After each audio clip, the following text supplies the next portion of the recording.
Hi everyone, welcome to Here We Are, Brattleboro's community talk show.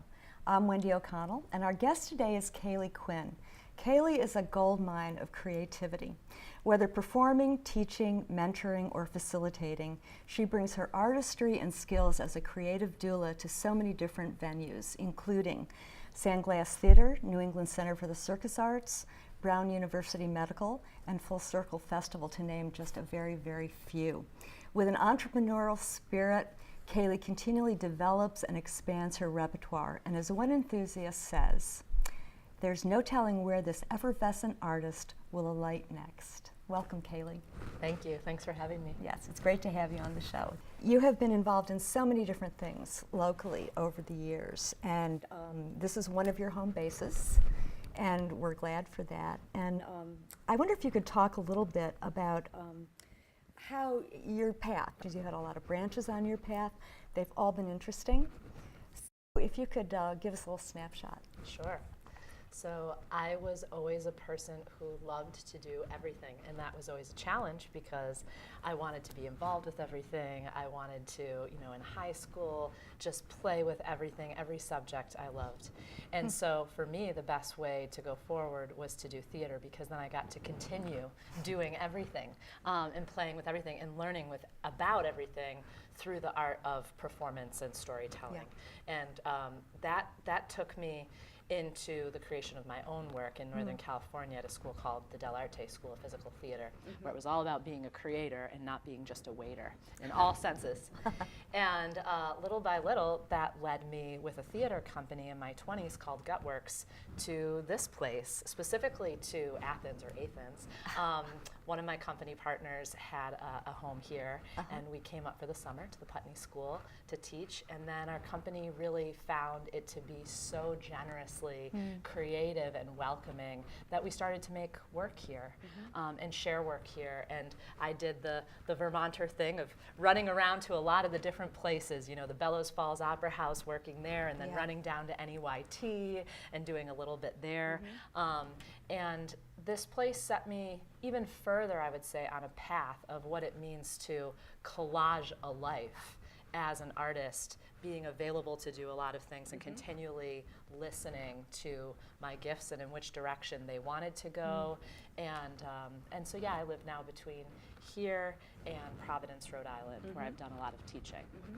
And you're doing more and more workshops, would you say? More and more working with as you said, smaller and smaller venues as you go forward. Yeah, so my work has become more and more small and more specific, I would say. So I do 2 solo shows that are very physical performances, and all of the objects are 1950s objects which were bought in barns around this area. At first, I was making those shows because they were around subjects of grief and loss and elder care that were moving in me. And little by little, as I performed those shows over a 10-year period in Vermont, at festivals and theaters throughout the country, it helped me to find the specific audience for them. I always say that I create my art first through my own questions and listenings and things that I don't have answers to, and that little by little, then that takes me on a journey to meet the audience that is maybe also asking those questions or wants to create a vocabulary or culture around those unanswerable questions. Yes. So that's taken me much more into medical spheres. So now I work with a lot of medical practitioners at universities and in much smaller venues, and I go into homes and do story readings or concerts.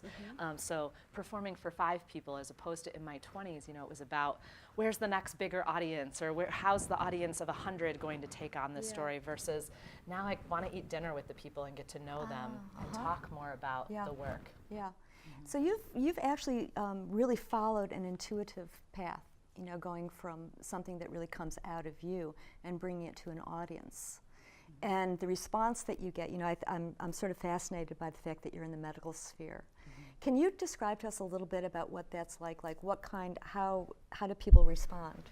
Sure. So At first, when I started going into more festivals that had medical practitioners, the Full Circle Festival up in Burlington that was looking at the heart and art of aging, there were different stakeholders than I was used to in the audience, and there were doctors and folks from councils on aging responding to my piece in very specific ways. And they were teaching me more about what the piece was because of their specialty or how they had thought about the subject material.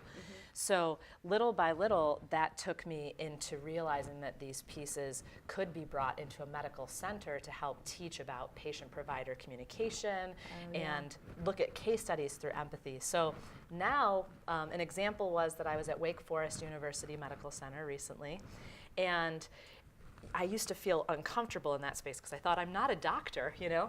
And now I realize the importance of being an artist in that space and carrying in my weird old objects and my therapy dog who goes with me to that space.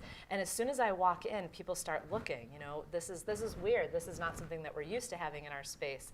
And I believe in changing the atmosphere of that place and the act of creativity being shared in that space as one of remembering. So the space that feels very much like a laboratory space sometimes, I move the chairs, if it's okay, into a circle, and I shift that space right away so that when people walk into it, we note how that's very different, how it feels different. And then the first thing we do is sing. And at first you see everybody kind of go, oh no, what else is she going to make us do? This is not what I did with the rest of my day.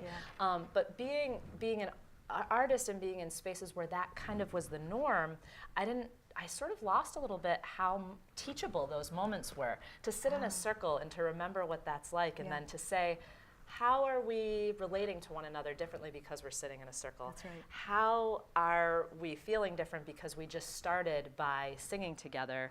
And one practitioner recently at Wake Forest, when I asked what that change was or how that moment affected them, they said that it was the first moment of peace that they had felt in their entire day. And it was 7:30 at night, you know, so really being able to meet the folks there where they are, but then also open it up to much more of a storytelling that can also include their personal stories if wanted, when usually that sphere is much more kept to, you know, professional terms. So in the course of a workshop or a class, they also get to participate with their stories? Yes, exactly.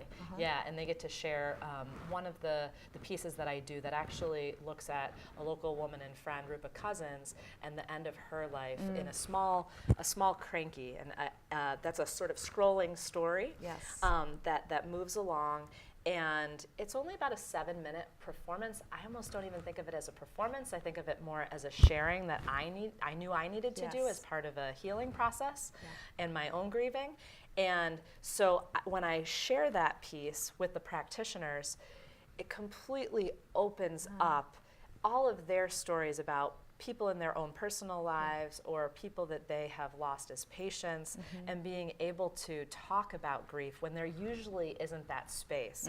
And that because of me sharing so personally and sharing through art and not just asking them to talk about something, it really starts things, energy moving in a different way. And I think about a lot of what I do now feels like the unlodging of energy, you know, energy that doesn't want to move, and that program specifically is called the Movement of Grief. And more places are asking for it and asking to talk about grief and how that can be included in the conversation. And having it be part of curriculums and part of the learning process for these are mostly students, medical students. Medical students and practitioners. Sometimes there's chaplains as well in the room. At Duke University recently, I worked with freshmen actually who were thinking about being pre-med. So it was really interdisciplinary space, and it was getting them to light up why they chose to take classes in end-of-life ethics or patient-provider communication. And they're 18-year-olds thinking about these things. So it's also very inspiring because it feels like the world is only going to get more amazing to me. Well, it's very exciting to hear that kids who are going into a very clinical kind of discipline are getting this kind of input at the same time, and therefore it's expanding everything about them. Yeah. and they're going to be different practitioners because of it. Yeah, and there's a thought now that it's not just wanting to be a little, subset of the medical curriculum, but rather even possibly training before or as part of a foundational humanity experience. And that field more and more is being called medical humanities. Oh. A lot of times, though, we can take art and plug it in as a good idea. Yeah. And we want to be careful about that and really go, wait, how is this a vehicle and part of everything and part of our humanity, part of our connection, and that it's more of a remembering that space where we can all be creative. We all have an imagination. Right. It's not just segmented out for some people. Or specialized. Yeah, exactly. As so many of Yeah. these things have become. Yeah. And it kind of brings us to this whole idea of creative culture and also compassion, which, here in Brattleboro, there's a new series that just started up. I think it's an 8 or 10 week series of different groups of people coming together and talking about compassion in the community. So there is definitely a shift happening. Definitely. Yeah. I had a student a few years ago ask me, you do all these different things in all these different places. It seems like you're running around a lot. Like, what is it that you do? What is your question? And it was one of my students teaching me, which happens all the time. And I really looked at old notebooks. I had been, in a way, running around to many different places for over 15 years. And I was trying to ask myself, what is this really about? And the question became, how do we cultivate compassionate creativity in ourselves and our communities? And how is that a reflective thing? So it's both us and our communities, not just helping our communities, but that it's also affecting and nourishing us. Yes. And I find that, I was saying to you earlier, that it just feels like that's in the water of the culture here in southeastern Vermont, that there's such strong centers of the jazz center, the dance center, the Bellows Falls Opera House is doing its part, like there's all of, it's a real hub and magnet, and there is a language of creativity and compassion brought out in each individual in different ways. Yeah. Kali, in the midst of all of these different workshops and facilitating that you've been doing, you've also written a book and created an audiobook from the book. Yes. New experience, right? Totally new experience, because being a theater artist for so many years, you make something, you share it with an audience, you can change it in the middle, and to take a moment when I was 35 and say, hold on a second, I need to take stock of what's been going on. I've lived in a lot of places, and I knew that I wanted to write out the stories of my life so far. At first, I didn't know if I was going to share them or not, or in what form, but I knew that it was important for me in my process. I was teaching at Brown University at the time, and I would say to my students who were running around like crazy and not sleeping and eating, like it's not just about the show must go on. You are the show, right? So the show doesn't go on if you don't go on, and started really thinking about, as an artist, how do we take better care of ourselves? And as human beings, how do we take better care of ourselves and let that be part of the process? And so in taking better care of myself, I took a little time off, and I called it my low input, low output diet. So I didn't see any theater, I didn't teach. We can all, I think, so get into a place of giving and wanting to give and do more. And I just needed, I had I said, I became a little bit empty. I was still doing stuff, but my original intentions had shifted. So I took time to write. And that writing was based on a journal entry that I found from when I was 23. And I always say, our younger selves, they were so wise and raw material and, thinking about all these things, but without all the layers of life on yet. And that journal entry was advice to a young artist like myself. And there were 111 written ideas, or what I now call values, around what it meant to take care of ourselves, what I have been learning about work and love and relationships and play and enjoying myself and life and taking care of our communities too.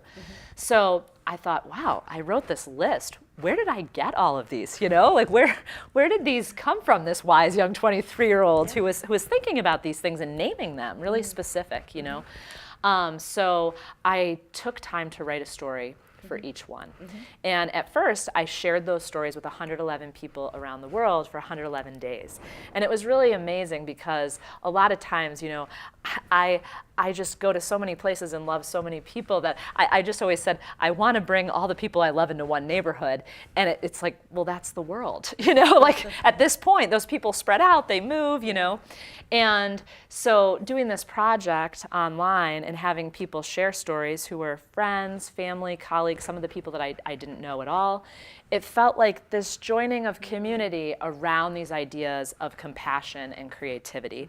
And when I shared stories that were very personal, some of the ones that were most difficult to tell, I would get all of these responses and people saying to me, thank you for telling that story. No one ever talked about that. I have a similar story. And so I thought, okay, maybe I should look at this a little bit more, or maybe I do have stories to tell, you know. I had done theater that wasn't necessarily autobiographical and kind of always kept that a little more here. And so I took the time to write them out. And little by little, I said, okay, this is going to be a book. I think it's an object, you know, with that people can have and I can give to them and then leave with them, which is a very different experience than theater. And I always say, you know, I would write a very different book today than I would have when I wrote this in 2015, or I would write a very different book yesterday or tomorrow, you know, because our memories change and evolve. And so a lot of the stories take place in this area, actually, and what it was to have a theater company here, what it was to move to a more rural area that I had never lived, how this place was similar and different to where I grew up in Buffalo, what it meant to have a relationship end in this place and then still have an affinity for the place, and what I wanted to reclaim of this place. So I wasn't maybe going to have that relationship or be involved with that family in this place, but I wanted to have a continued relationship with this place that was my own. And so the stories cover a lot of that time. And so I finished that in end of 2015 and thought, well, how do I really finish it? You know, because these stories could keep changing. And I thought, as a theater artist would, well, I have to take them on tour. So I thought, as part of the writing of them being a healing process, that I would take them around the country and do the reverse of what I did in my 20s. So I would go from Providence, Rhode Island, where I then lived, to Buffalo, where I grew up, by way of California, where I had gone to school and done a lot of work. And you know, we were talking before about the performances and ideas around creativity becoming smaller and more intimate. That was very much what this was. It was going into people's homes and asking them to consider their home a center for compassionate creativity and to choose one of the values from the book and say, okay, in your community, which of these values feels like it's speaking to something that might be going on right now or that you really care about? And, you know, I think of Jerry Levy here in Brattleboro, who was a great teacher for me. You know, he had people over his house and would have somebody perform a play in his living room and then afterwards have a dinner and say, okay, let's talk about it. And I thought, oh, this is a play that will then go on to big theaters. And a lot of times the person would say, I just want to do this, you know, just being with just these people in this place and being able to share and have people, as I now say, the second act or doing this tour is the audience's act. It's their time to share what resonates for them. And so a former student and I went around the country, 12,000 miles over 3 months in a van, and camped in the van with my dog Max. And again, like outside of the institution, outside of academia, outside of any kind of business model, really, it was, we want to be compassionate creativity all the time. So that doesn't mean just when we're like doing the gig, which is sort of old thinking, right? But it's when we're at the gas station, how are we being compassionate creativity with everyone? And what are we learning about that? And how are we relating to each other as tour mates for 3 months living in a very small space? And how are we taking care of ourselves and the communities that we're visiting? So it started as well, my 23-year-old self reflecting. Yeah. And then who knew that years later it would really be a kernel for reconnecting with so many people in my life, family, friends, colleagues, all throughout the country, and connecting them to each other, which was really fun too. Right. You know, visually as you're talking, it's like you've got a constellation going. Exactly. Created a constellation. Yep. You know. Yeah, and one of the last performances or sharings, I thought of them as, that I did was in fall of 2016 at Everyone's Books here. And that was, again, a really nice bringing it home, because it's one thing to write a story, to remember something. It's another thing to be in the place where that story took place, remembering that and seeing some of the people that were maybe part of that story. Maybe they remember it a very different way. And letting that story continue to move and evolve, and realize what the place and like how much of an effect that place and people had on you. Yes, yes, and the format itself is so interesting. It's sort of like house concerts. You know, a lot of rock and roll people are doing house concerts now. I think that it's the same kind of thing. You're creating this format where everybody can participate, and the effect of that is very different. You know, for all the individuals and for the group itself. You're creating a community right there. Yeah. It's really exciting. I mean, it's a new idea, I think. Yeah. You know, and again, Jerry Levy, I think of Wendy Redlinger too, who has concerts at her home. And instead of thinking, oh, how could I do this, or what do I need to do this, it's more of a thinking of, what do I have? What can I share? And how do I think of my space or my workplace as a space to share? So, you know, we just asked for community potluck, and that we would show up and share something. And it almost felt like we were like the beggars coming in for the night, you know? And the communities would be so welcoming and so grateful. And again, that remembrance piece, people were always surprised at, what did we do tonight? We ate together, we shared stories, we shared stories that maybe we didn't think we would share, and we witnessed one another. We saw each other, we maybe met neighbors we hadn't met before. That simple, and the shift in people when they were leaving was monumental, you know, and it kept teaching us. I mean, it kept energizing us. We just wanted to keep going, you know? I think about, you know, by the time we arrived in the Southwest, we were doing a gathering in Sedona, Arizona. And I was actually performing at Kate Pearl's place, she used to be a massage practitioner here that I knew from Bellows Falls. And so she now lives in Sedona. So I know her from this other place. I get to see where she lives now, what she does now.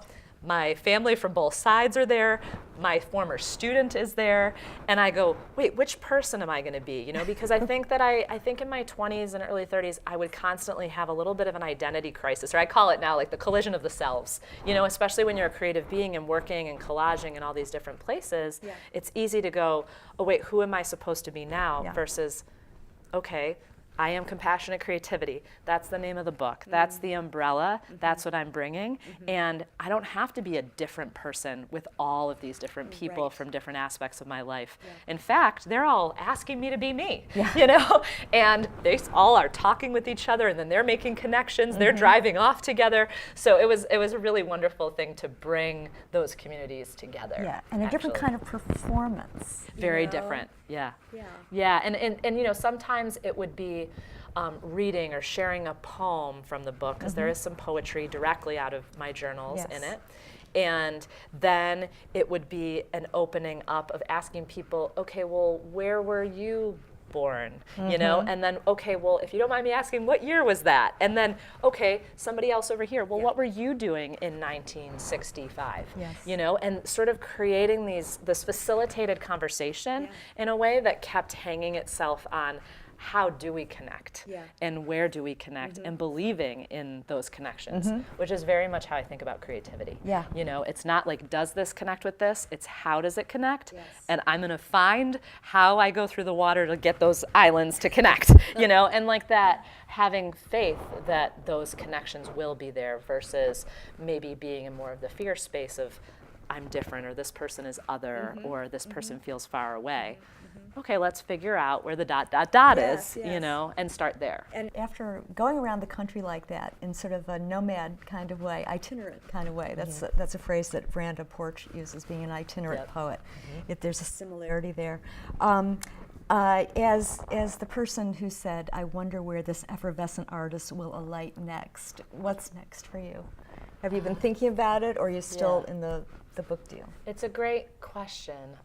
So I lived my life for a long time saying yes to a lot of things and just showing up and being present and seeing what happened and then letting the connections go from there. I feel like I'm, as an artist and a creator and human, in more of a phase now of discernment of how do I really want to use my time. I think through writing the book and through physical injury and through now being 38, I know there's more time, but I think that I'm slowing down actually and simplifying in a great way. And I think that that includes simplification of lifestyle. So one thing is that I feel like I really want to continue to deepen my relationship with communities where I've been. So specifically southeastern Vermont, Brattleboro, and Providence, Rhode Island. I now live just south in a smaller town called Riverside. And then I'm returning to Durham, North Carolina, and to central Pennsylvania, Bloomsburg, Pennsylvania. And it feels like those return communities all feel like homes in varying levels with various needed rhythms, you know, to return to. And I'm trying to see what it means to actually live between all of those places. Rupa Cousins used to